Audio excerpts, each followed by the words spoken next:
If someone steals your SIM card or intercepts your SMS code, they can steal your Telegram account instantly. The only way to stop them is by turning on two-step verification. Here is how to set it up in under 60 seconds.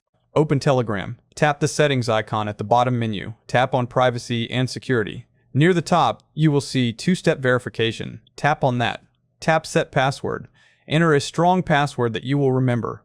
This is a password you'll need in addition to the SMS code when you log in on a new device. Confirm your password. You can also create a password hint if you're worried about forgetting it. This next step is crucial. Add a recovery email. If you forget your password and don't have an email set up, you could get locked out of your account forever. Telegram will send a code to your email.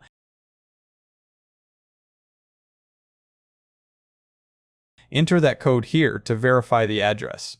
And you're done. Your account is now double locked. Even if a hacker gets your SMS code, they can't get in without this password.